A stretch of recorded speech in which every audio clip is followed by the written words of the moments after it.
अभी ये मैनेज हमने पूरा देख लिया था, अब हम इसके आगे चलते हैं।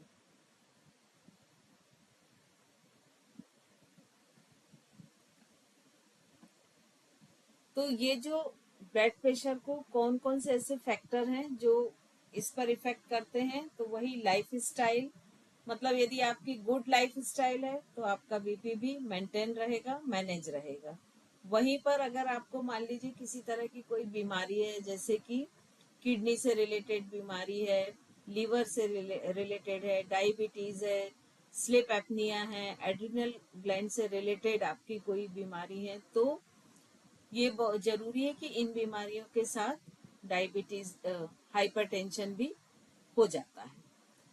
फिर कुछ दवाइयाँ जो डॉक्टर से हम कंसल्ट करके ले सकते हैं इसके ट्रीटमेंट के लिए। इसमें एक चीज बहुत सारे एक्सपेरिमेंट के बाद देखी गई है कि जो बीपी होता है वो रात में कम होता है और सुबह अधिक होता है। उसका एक बहुत बड़ा रीजन बताया है कि जब आप रेस्टिंग मोड में जाते हो रात में सोने के लिए, तो मोस्टली आपका ब्रेन क्या बड़े सेटिस्फेक्शन लेवल पे होता है कि आज के सारे काम हो गए हैं, अब फाइनली मुझे सोना है। तो उसमें जो बीटा रेज होती हैं, बीटा वेव्स होती हैं, वो कम हो जाती हैं। तो जैसे जैसे आप अल्फा मोड पर आते हैं तो बीपी नॉर्मल रेंज में आने लगता है, कम होने लगता है। लेकिन जब आप सुबह उठते हैं तो आप एक स्ट्रेस के साथ उठते हैं कि अभी मुझे ये करना है, आज वो करना है, आज बहुत सारे काम हैं। तो वो जैसे ही आपकी बीटा वेव्स एक्टिवेट होती हैं तो बीपी भी बढ़ने लगता है। तो इस तरह से यदि आप देखें कि आपके ब्रेन के किस तरह के वेव काम कर रहे हैं, उससे जो है बीपी इफेक्टेड होता है। और इसके लिए बहुत जरूरी क्या है कि ब्रेन वेव्स को कंट्रोल किया जाए। यदि ब्रेन वेव्स अल्फा मोड पर ही रहें तो बीपी के नॉर्मल होने के चांसेस जो हैं बढ़ जाते हैं। और ये जो वेव्स हैं इनको हम कैसे कंट्रोल कर सकते हैं? योग के द्वारा, जो हम योग मैनेजमेंट में आगे देखेंगे। फिर कई बार क्या होता है कि ये एक वाइट कोट हाई बीपी बोला जाता है कि डॉक्टर्स के जैसे आपने देखा होगा कई बार कि किसी को सर्जरी के लिए ले जा रहे हैं और डॉक्टर को सर्जरी कैंसिल करनी पड़ती है क्योंकि बीपी बहुत हाई हो गया। तो कई बार ऐसा कोई डर है या कोई उसके ऐसे पुराने अनुभव जुड़े हुए हैं, तो वो भी एक रीजन हो जाता है उसके पेशेंट्स का बीपी हाई होने का। कई बार बीपी हाई भी होता है, लो भी होता है।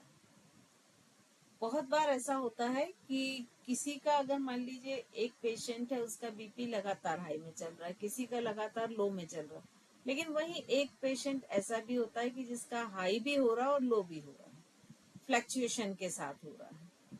तो ये चीजें सब ऑब्जर्व करनी होती हैं और तभी हम उसके आगे ट्रीटमेंट की गाइडलाइन को तय कर सकते हैं। अब जब यदि मान लीजिए वो फ्लैक्चुएशन के साथ हो रहा है कि बहुत ऊपर भी हो रहा है, नीचे भी हो रहा है, मतलब हाई भी हो रहा है और लो भी हो रहा है, तब उसके क्या सिम्टम्स रहेगा? उसका विजन ब्लर होने लगेगा, हार्ट में पेन होगा, उसको लगेगा चक्कर आ रहे हैं, फेंट होने लगेगा, बेहोशी जैसा उसको लगने लगेगा। तो उस समय बहुत जरूरी है कि तुरंत ही उसको हम किसी डॉक्टर को दिखाएं।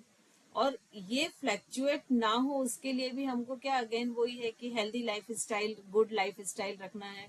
मेडिसिन जो प्रिस्क्राइब की हैं डॉक्टर ने, उनका समय पर उनकी डोजेस को लेना है।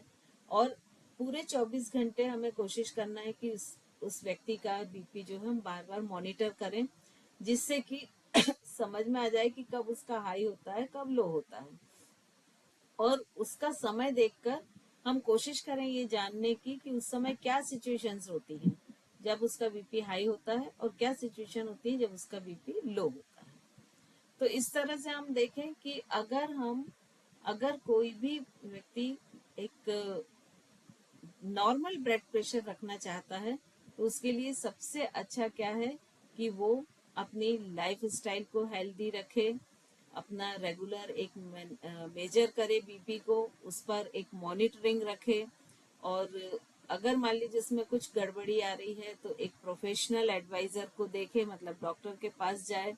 जो चीजें ऐसी हैं जिनके कारण उसका बीपी फ्लैक्चुएट हो रहा है, अगर वो उसको फाइंड आउट कर पाता है तो कोशिश करे कि उन चीजों को वो ना करे, उसे रोके।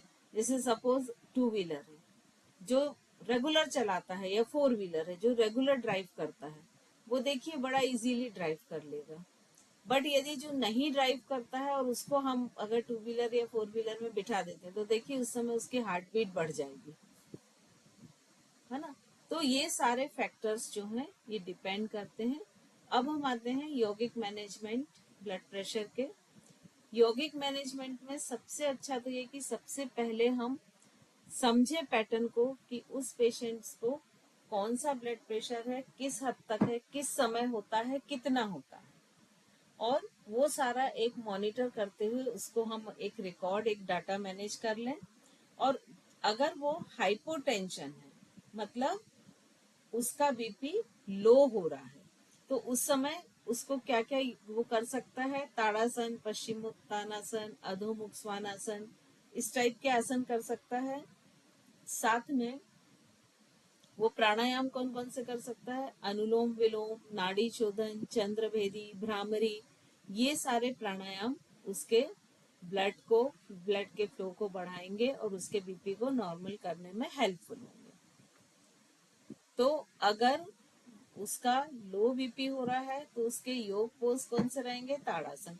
यहाँ ताड़ासन में ये ध्यान रखना कि हम उसको बिना सपोर्ट नहीं कराएंगे, क्योंकि जब बीपी लो होता है तो उसका एक सिम्टम है कि उसको चक्कर आते हैं। तो हम कोशिश करेंगे कि जब हम ताड़ासन कराएं तो उसके बैक में या उसके पास सपोर्टिंग रहे और वो सपोर्टिंग लेके ही हम उसको ताड़ासन कराएं। पश्चिमोत्तानासन वो कर सकता है, आप सभी को मालूम है पश्चिमोत्तानासन। अधोमुख स्वानासन या जिसको हम पर्वतासन कहते हैं, धनुष आसन भी वो कर सकता है। तो ये सारे आसन हैं जो लो बीपी में हम करा सकते हैं।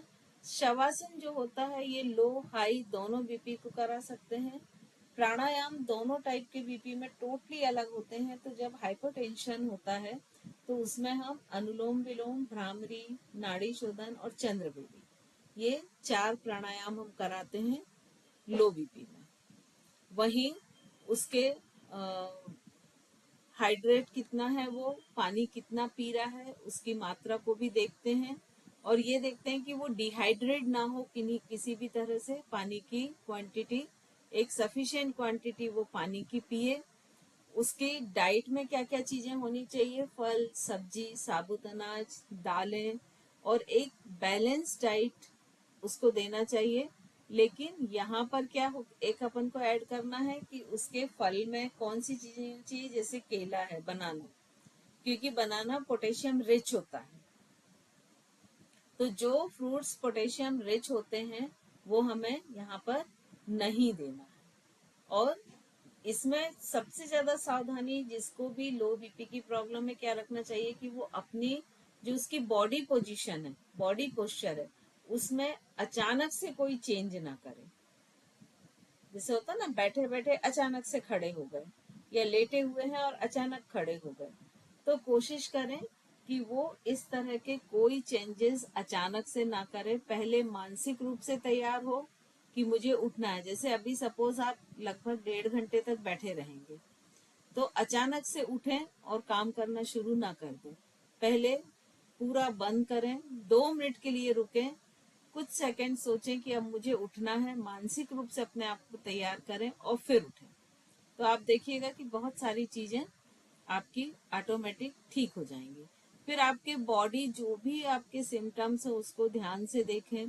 और जब भी आप योग करते हैं तो ये योग आसन तो हमने प्रिस्क्राइब कर दिए, लेकिन हो सकता है कि किसी को लो बीपी हो लेकिन उसको स्लिप डिस्क भी हो, L5 में भी प्रॉब्लम हो, तो फिर हम उसको पश्चिमोत्तानासन अवॉइड करेंगे।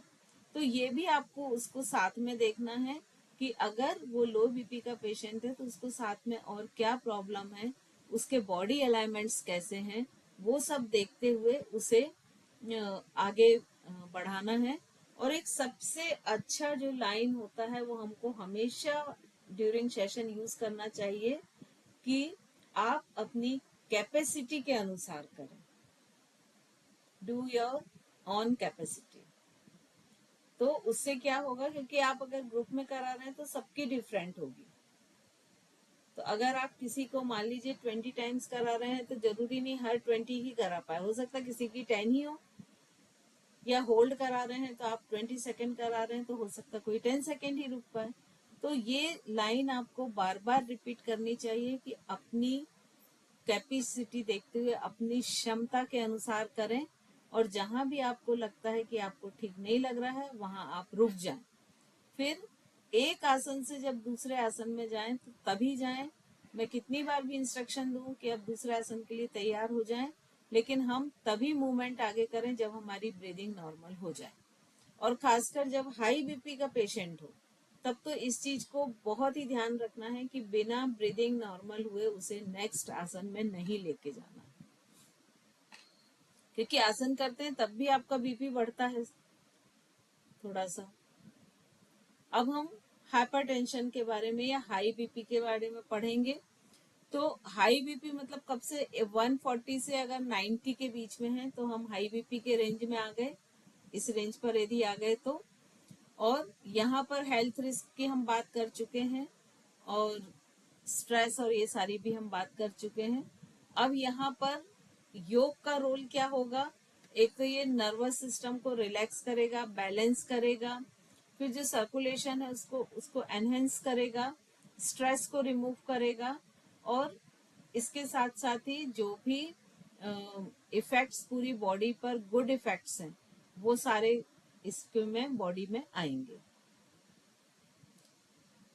तो अब इसके लिए कुछ विशेष आसन होते हैं, प्राणायाम होते हैं और मेडिटेशन होते हैं जो कि हाई बीपी को कम करने में हेल्पफुल होते हैं। अब इसमें जो क्रियाएं हैं वो जल नेति, सूत्र नेति अगर करते हैं तो ब्रीदिंग को ये प्रॉपर करती है। और इसके अलावा इसमें प्राणायाम, मेडिटेशन और पोस्चर का इसमें भी बहुत महत्व है। आप देखिए कोई भी बीमारी यदि आपको है तो आपको पोस्चर फॉर्मेशन करेक्ट होना चाहिए। अगर आपका पोस्चर डिफॉर्म है तो वो आप कितनी भी कोशिश करेंगे वो ठीक नहीं होगी। आपकी डेली प्रैक्टिस ऐसा ना हो कि आप बोले नहीं नहीं हम तो आसन करते हैं, मालूम पड़े हफ्ते में एक दिन लग के 2 घंटे कर लिया और बाकी 6 दिन जीरो। तो इसमें डिपेंड करता है आप कितने कंटिन्यू हैं, वो डिपेंड नहीं करता। मान लीजिए आप हफ्ते में 4 दिन 1 घंटे कर रहे हैं, एक दिन कोई रीजन है, 2 दिन कोई रीजन है, तो आप 10 मिनट करके छोड़ दे रहे हैं, 10 मिनट में फुल बॉडी का मूवमेंट कर ले रहे हैं, तो ये मैटर नहीं करता, लेकिन कंटिन्यूटी होनी चाहिए। फिर प्राणायाम में इसमें भी नाड़ी शोधन प्राणायाम हम कर सकते हैं, उज्जाई प्राणायाम कर सकते हैं, शीतली कर सकते हैं, भ्रामरी कर सकते हैं, प्रणव का जाप कर सकते हैं। मैंने आप लोग को शायद थोड़ा सा गलत बता दिया है, सॉरी वेरी वेरी। लो मैम आपने लो में आपने चंद्रभेदी बोल दिया था, लो मैं में भी मैंने रोका नहीं चंद्रभेदी आपको बता, अभी प्राणायाम देख के मुझे याद आया तो उसको करेक्ट कर लें।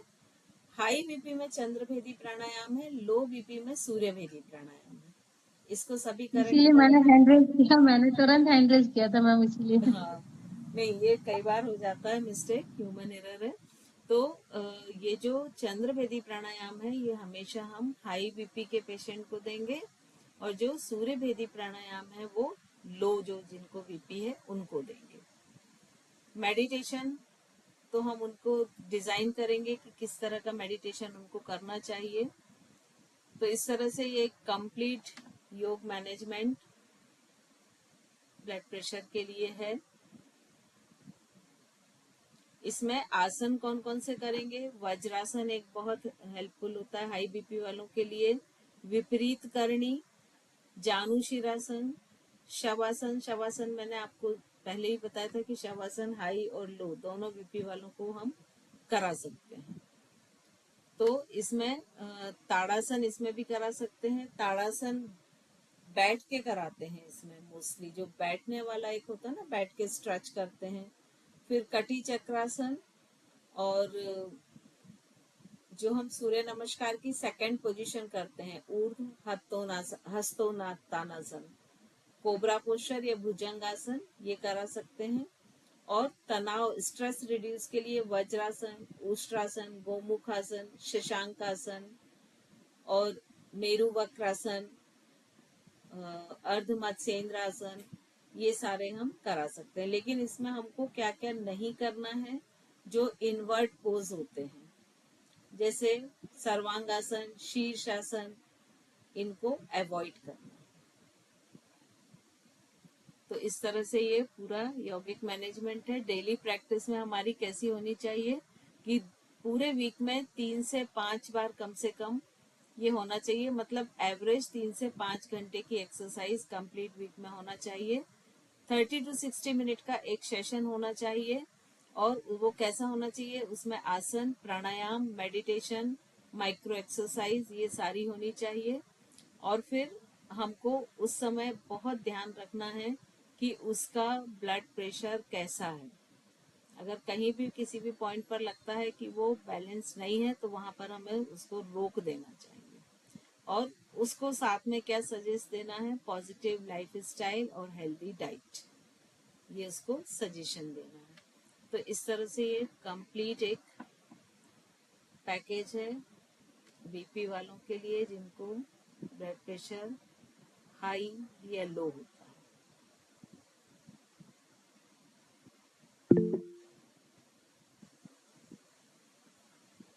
चलिए, सविता जी से हमने छोड़ा था, सविता जी से ही हम क्वेश्चन आंसर शुरू कर लेते हैं।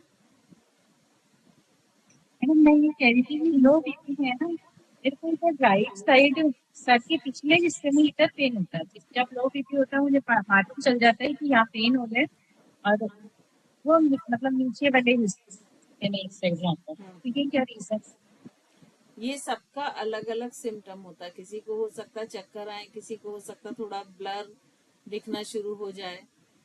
तो लो बीपी का बॉडी का जो भी ऑर्गन आपका वीक है उस पर पहला इफेक्ट होगा और वही सिम्टम आपका होगा। तो इसको हम कोई ऐसा हार्ड एंड फास्ट नहीं कर सकते कि यही सिम्टम सभी के होंगे, है ना। तो ये आपका है, क्योंकि आपका हो सकता है कि जो सर्वाइकल पोर्शन हो वो थोड़ा वीक हो। मैम चक्कर तो इतने आते हैं और नींद बहुत आती है। जब पता चल जाता है हाँ, कि नींद इतनी तो आ रही है आपको और चक्कर आ सर्वाइकल जाए। की भी प्रॉब्लम है, डेफिनेट स्टार्टिंग होगी। आप देखिए, पता करिए, आपको सर्वाइकल की भी प्रॉब्लम 100% होगी। प्रीति जी।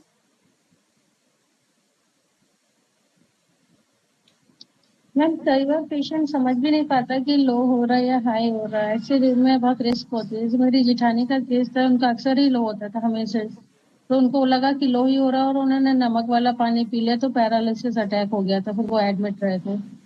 तो ऐसे केस भी हो जाते हैं कि खुद ही नहीं आइडेंटिफाई कर पाता है वो, तो हमेशा मतलब ब्लड प्रेशर चेक करते रहना चाहिए ऐसे पेशेंट को। बिल्कुल, क्योंकि ये कैटेगरी फ्लैक्चुएट वाली कैटेगरी में आती है ना, कि लो भी हो रहा, हाई भी। अच्छा, एक और इसमें ये है कि जैसे मान लीजिए किसी का 4 साल से लो हो रहा है, तो ये अचानक हो सकता है कि वो फ्लैक्चुएशन कैटेगरी में कन्वर्ट हो जाए। ऐसा जरूरी नहीं है कि हम ये एकदम फिक्स रखें कि ये लो हो रहा तो हमारा हमेशा लो होगा, या हाई हो रहा तो हमेशा हाई होगा।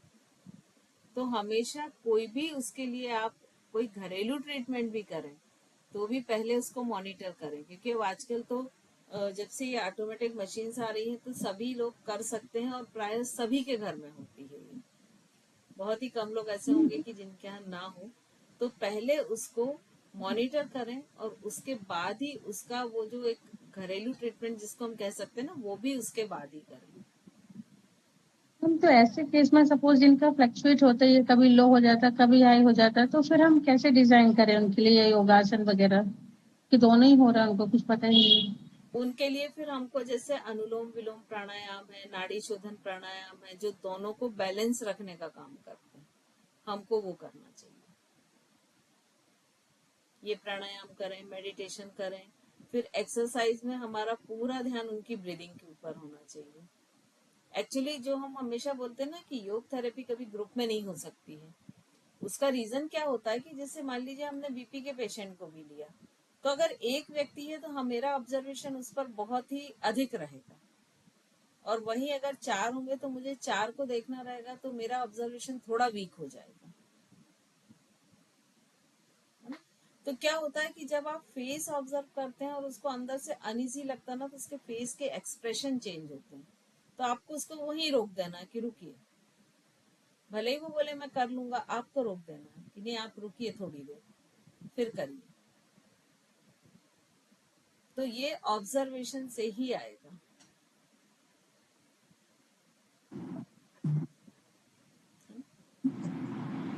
और सबसे खतरनाक स्टेज मालूम यही होती है जो फ्लक्चुएशन वाली होती है ना, जैसे जिसका हाई हो रहा, लगातार हाई हो रहा, ठीक है, वो उसके प्रिकॉशन ले लेगा, उसकी मेडिसिन ले लेगा, क्योंकि कोई मेडिसिन ऐसी नहीं है जो फ्लक्चुएशन में ले सके। तो वो सबसे ज्यादा डेंजरस होता है। जी जी। ये आपने एक वो बीटा रेज वाले कॉन्सेप्ट समझाया था, तो उसमें थोड़ी सी वॉइस चली गई थी नेटवर्क की वजह से, तो एक बार उसको थोड़ा क्लियर कर देंगे क्या चीज है? हाँ बिल्कुल। देखिए हमारे ह्यूमन ब्रेन में बहुत सारे तरह के रेज होते हैं, वेव्स होते हैं। तो जिनमें से 4 को हम पहले ले लेते हैं। 4 रेज जो है वो मैन होते हैं। उनमें है बीटा, अल्फा, थीटा और डेल्टा। ये मेजर वेव्स होते हैं ब्रेन में, ह्यूमन ब्रेन में। तो जब ह्यूमन ब्रेन बहुत मल्टीटास्किंग का काम करता है, स्ट्रेस में होता है, एंजाइटी में होता है, तब तक उसके ब्रेन में बीटा रेज एक्टिवेट होते हैं। और ये जो बीटा वेव्स होते हैं इनकी फ्रीक्वेंसी सबसे हाई होती है, 14 हार्ट्स पर सेकेंड। और जब आप इसको ऐसे समझें कि जब आप दिन भर का काम करते हैं तो मालूम पड़ता है किचन में आप खाना बना रहे हैं, वहां से डोरबेल भी बजी, वहां से फोन भी बजा, तो आप फोन भी उठाते हैं, फोन पे बात भी करते करते डोर जाके खोलते हैं। इस तरह का मल्टीटास्किंग करते हैं कि नहीं? तो वो समय होता है बीटा रेज एक्टिवेट होने का। और फिर जब आपने सपोज पूरे दिन का काम कर लिया, फाइनली आप अपने बेड पर गए सोने के लिए, और आप बहुत सेटिस्फाई हैं कि आज जितने काम थे सब अच्छे से पूरे हो गए हैं, कोई स्ट्रेस नहीं है, वो पोजीशन होती है आपकी अल्फा की। और जब आप सो जाते हैं तब आपकी ब्रेन में थीटा रेज एक्टिवेट होते हैं। और कई बार सालों में या बहुत रेयर ऐसा होता है ना कि जब आप सो के उठते हैं तो आप बोलते हैं अरे समय का पता ही नहीं चला, हमें तो कहाँ सो रहा है ये भी नहीं पता चला। वो होती है डेल्टा। तो ये रेज होती हैं जो ब्रेन में एक्टिवेट होती हैं, और इन पर ही डिपेंड मेडिटेशन का कॉन्सेप्ट है सारा। तो हम जैसे कई बार होता है कि हम सो रहे होते हैं, मतलब मुझे कई बार ऐसा लगता है कि जैसे आंख लग गई तो ऐसा लगता है कि मॉर्निंग हो रही है और बच्चे लेट हो गए, फटाफट से उठो। तो क्या ये उस समय ये डेल्टा वाला रेस का होता है? बिल्कुल, क्योंकि नॉर्मली जब आप सोते हैं ना तो देखिए आपको समय का भी भान होता है। आप उठ के बोलते हैं कि अरे आज तो चलो अच्छा लंबा सो लिया, या आज तो बहुत थोड़ी सी देर नींद आई। हम्म। आपको स्थान का भी भान रहता है कि आप जब उठेंगे तो आपको मालूम है आप अपने पलंग पे सोए हुए हैं। समय का भी रहता है कि अगर आप दोपहर में सोए तो आपको मालूम है अगर मैं 1 घंटा सो ली तो शाम हो गई होगी, हम्म। है ना? तो ये सब होती हैं, ये डेल्टा रेस पे होती है। लेकिन जब इन सब का भान भी मिट जाता है तब हमारा माइंड सबसे अधिक रिलैक्स्ड पोजीशन में, और तो उसको इनमें हम से हम कौन सी स्टेज को बेस्ट कह सकते हैं चारों में लास्ट, से? यही लास्ट में लास्ट। है। समाधि की अवस्था में यही डेल्टा रेस जो है वो एक्टिवेट होती है ब्रेन में। चलिए चेलना जी। जय जिनेन्द्र। जय जी मैम। आपने बोला ना कि कभी कभी ऐसा होता है कि हम अभी सोए, मेरा तो अक्सर ही ऐसा होता है कि अभी कि नींद सोए। बहुत अच्छी है फिर। हाँ, इन जनरल बहुत कम लोगों को साल में 1-2 बार ही ऐसा होता है। जनरल आप किसी से भी बात करेंगे ना। मेरे तो रोज ही ऐसा होता है कि अभी सोई और अभी उठी। हाँ ठीक तो अपना आपकी तीन नींद तीन बहुत अच्छी है इसका मतलब। 3 साढ़े 3 बजे अपने आप ऑटोमेटिकली नींद टूट जाती है। कई बार समझ में आ जाता है अभी नींद टूटी है, यानी 3 साढ़े 3 बजे होंगे ऐसा। आपकी नींद की क्वालिटी बहुत अच्छी है, इसलिए ऐसा होता और मैम, इसे बीपी से तो रिलेटेड नहीं है, लेकिन मेरी एक कैंडिडेट है, उनको घुटनों में सूजन है, तो उनको क्या बताऊँ, है। सूजन है। घुटनों और में सूजन क्यों है पहले तो ये देखें। वो डॉक्टर के पास गए होंगे, डॉक्टर ने बताया होगा हाँ, कि आपको। ऑपरेशन बोला है, और ज्यादा खड़े होने, ज्यादा वो सब सारा ही चीज मना किया है, पहले ऑपरेशन। आप उनको बोलें कि वो 1 आध महीने फिजियोथेरेपी कराएं, और जब उनका दर्द कम हो जाता है तब आप आए। मतलब उसको समझने के लिए यदि समझे तो आप ऐसा कह सकते हैं कि फिजियोथेरेपी में शुरुआत में वो लोग बहुत सारी मशीन्स यूज करते हैं, जैसे वाइब्रेटर है या इस टाइप की बहुत सारी मशीनरीज रहती है। फिर धीरे धीरे मशीन हटा के फिजिकल पर लेके आते हैं। तो जब वो फिजिकल पर ले आए तब वो आपके पास आए। लेकिन उन्होंने तो पहले से ही 3 महीने का पे कर दिया, बोला मैं तो यही करूंगी। और मुझे तो मैंने उन्हें भाई मैंने खड़े होके तो सारा ही मना कर दिया, आज की आपको खड़े होके कुछ भी नहीं करना, बैठे बैठे जो माइक्रो एक्सरसाइज और है तकिया वाला वो सब बता दूंगी उनको कि भाई हल्का हल्का वो सब कीजिए। ये जो बाकी मकर आसन में एक हम करते हैं वो बता दीजिए। हाँ, वो उनके लिए बहुत अच्छा है। और पंचमुद्रा ये सब, तो फिर उसके बाद पंचमुद्रा के बाद तो सारे कुछ वो कर ही सकते हैं, सब कुछ वो सब करना है। और मैम आपने जो वो बहुत सुंदर आसन बताया था, तो उसको बैठा के भी करवा सकते हैं ना? बिल्कुल बैठ करा के भी हो सकते हैं, सकता है। पैर फैला के हाँ, वो तो सेम आसन बैठ के भी हो बिल्कुल कर सकता सकते हैं। है। जिनको हाँ जिनको घुटने में प्रॉब्लम है वो आराम से। तो मैम इसका थोड़ा सा बता दीजिए, ये इनहेल करते हुए ऐसे लेकर जा पीछे रहे जाए, हैं, हाँ, इनहेल करते हुए। नेक को भी पीछे ले जाएंगे, upper body back side bend करेंगे, सिर को भी ऐसा पीछे ले जाए। अच्छा, सिर को भी पीछे ले जाना ये है इस। पोजीशन है ना। अच्छा फिर हाँ, तो एग्ज कितना पीछे ले जा सकते उतना पीछे ले मैक्सिमम बस जाना। शोल्डर की हाइट पे होना चाहिए। हाँ, शोल्डर की हाइट पे ये मतलब इनहेल करते हुए हुआ, एक्सहेल करते हुए अब हम मतलब ट्विस्ट कर रहे हैं ना, नीचे जा रहे नहीं हैं। नहीं, एक्सेल करते हुए सेंटर में आए अच्छा, दोनों वो का। मतलब 90 डिग्री आ रहा है एक्सहेल हाँ, एक्सहेल करते है नहीं ना? नहीं, अभी 90 भी नहीं आना है। अच्छा,